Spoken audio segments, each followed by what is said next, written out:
Greetings heroes, welcome back! Today marks part 1 of a 2-part series where we deep dive into the battle and combat mechanics of Heroes of Might and Magic Olden Era. We will explore everything from the battlefield layout to focus charges, how heroes act in combat, and all the small but important details that shape each fight.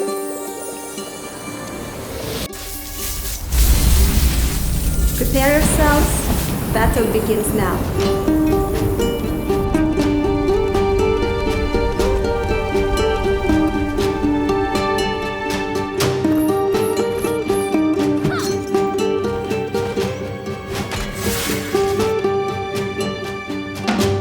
All footage shown in this video is from an early development build. Many icons, UI elements, and visual effects are still work in progress, and the sword, dagger symbols for melee and range attacks are currently placeholders. Like the early Heroes games, Olden Era will feature a variety of battlefield environments, each matching the terrain where the encounter takes place.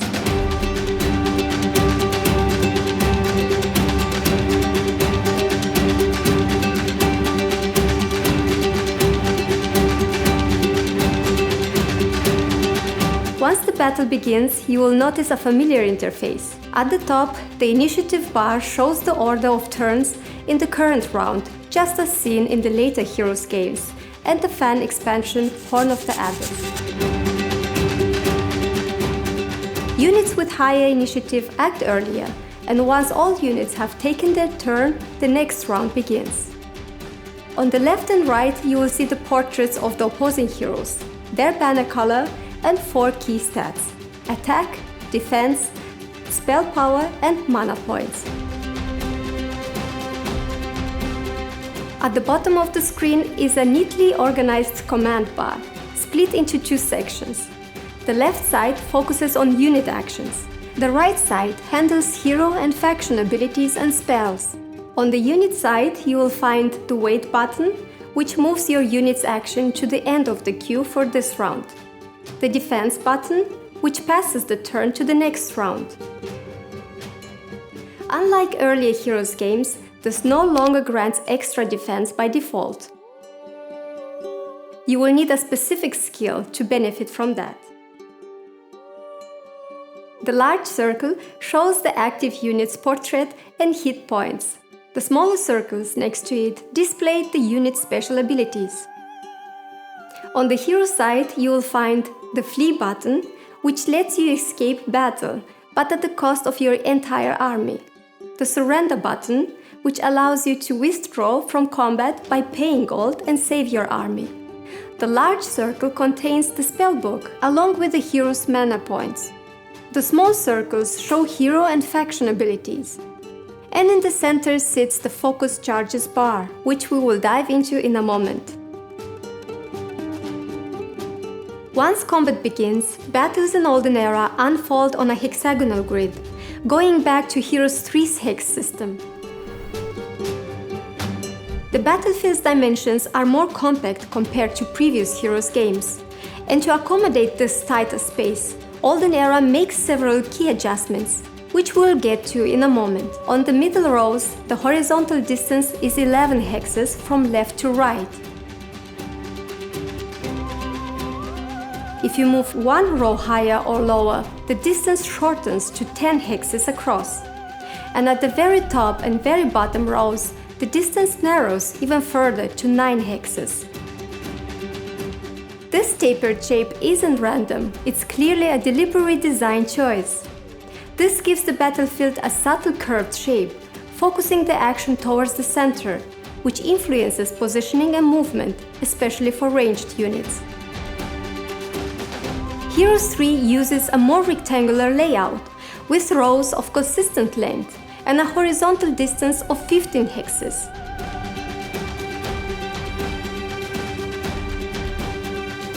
When a battle begins with units in their default starting positions, the distance between 2 small units in Heroes 3 is 13 hexes, while 2 large units, which occupy 2 hexes each, start 11 hexes apart. In the smaller battlefield of Heroes 2, those distances shrink to 9 and 7 hexes respectively. Heroes 5 switched to a square grid, with small units started 10 tiles apart and large units 8 tiles. In Olden Era, the starting distance between units can vary slightly based on positioning. Generally, units begin 9 or 8 hexes apart.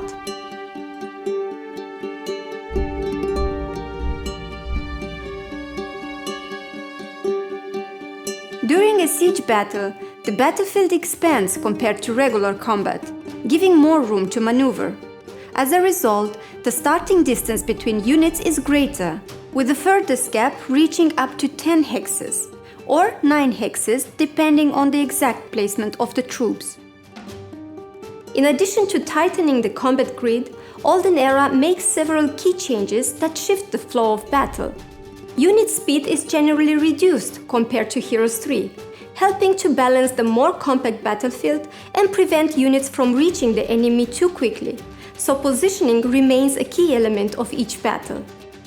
Another major change: every unit, regardless of size, now occupies a single hex, unlike in Heroes 3 and 5, where large creatures covered multiple tiles. This change not only alters how movement and placement work, but also introduces new strategic considerations, as any unit can now be surrounded and directly attacked in melee from up to 6 sides, depending on its position on the battlefield. For example, units placed near the edges or in corners can only be attacked from a limited number of directions. However, units with long-reach attack can strike from even more angles.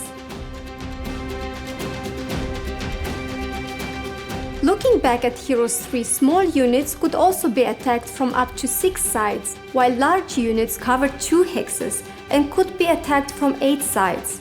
In Heroes 5, small units could be attacked from 8 directions. Large units occupied 4 tiles and could be attacked from 12 sides. The hex system in Olden Era is much closer to what you might know from King's Bounty rather than earlier Heroes titles.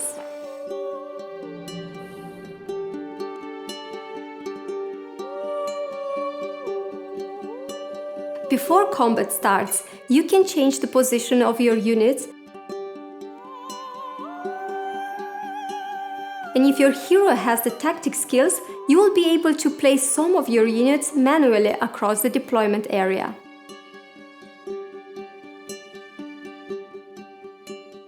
The focus bar is a key new feature in Olden Era. Units and heroes both rely on focus charge to unlock special abilities during battle. Focus charges accumulate whether your troops deal or receive damage, cast certain spells, or even passively at the beginning of each round. Some skills and sub-skills can boost the rate at which you generate focus, and in some cases even allow you to reduce your opponent's focus pool, giving you a strategic edge. Let's have a look at a sample encounter between Temple and Hive to see how focus charge builds up in action. When the Hive unit lands their first hit, the Griffins receive focus for taking damage. In the next turn, the Dragons attack the Hive Huntress and gain focus for inflicting damage. This back-and-forth exchange steadily fills each side's focus bar. You can already see how, even in just a couple of rounds, focus accumulation becomes a meaningful part of the battle flow. Once enough focus is built up, abilities become available.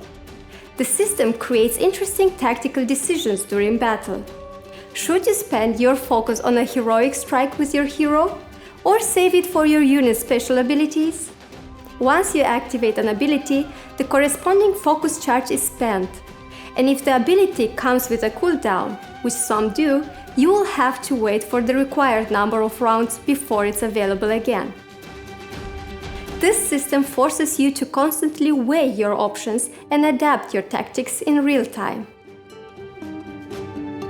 In Olden Era, heroes don't just passively boost their armies. They can once again participate directly in battles, similar to Heroes 3 and 5. In Heroes 3, heroes could cast a spell each round, provided they had enough mana.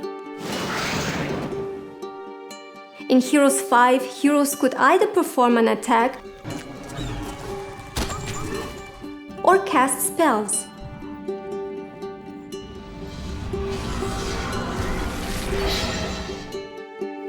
In Olden Era, you can cast a spell, and if your focus charge allows it, also use a hero ability like Heroic Strike in the same round.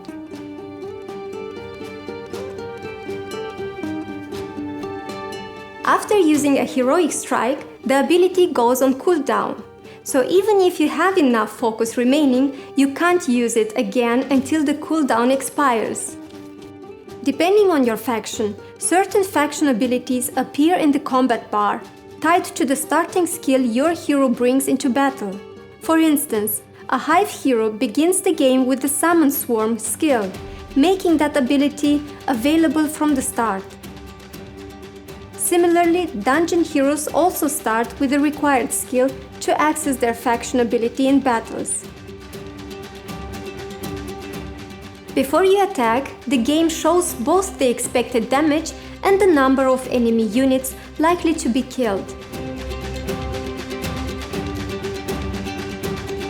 The readability of these preview numbers can be difficult on bright backgrounds or when displayed over large, brightly colored units. For area attacks like dragons, hydras, or range abilities and spells, the game highlights exactly which units will be affected before you commit to the attack.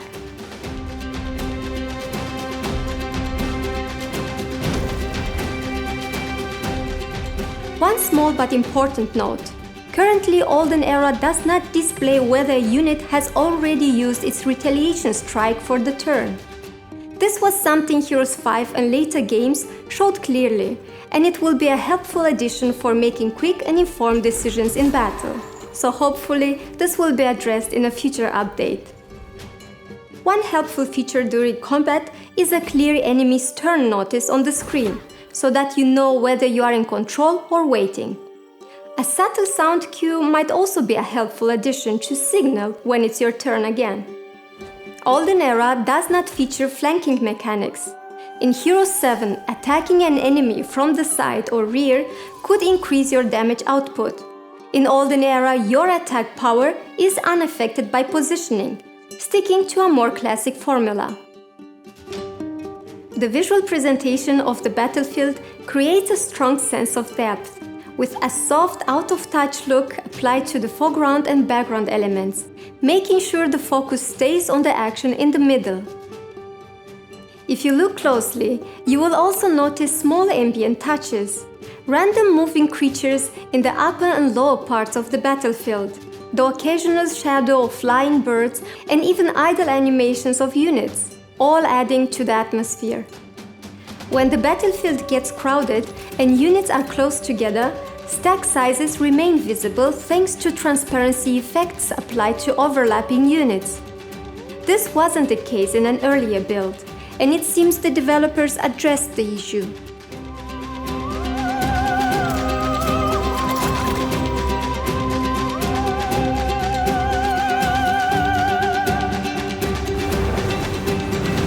That wraps up part 1 of our deep dive into Olden Era's battlefield and combat system. In part 2, we will continue where we left off, taking a closer look at advanced combat elements and playing through a full battle, step by step, to see how everything comes together on the battlefield. Thanks for watching, heroes,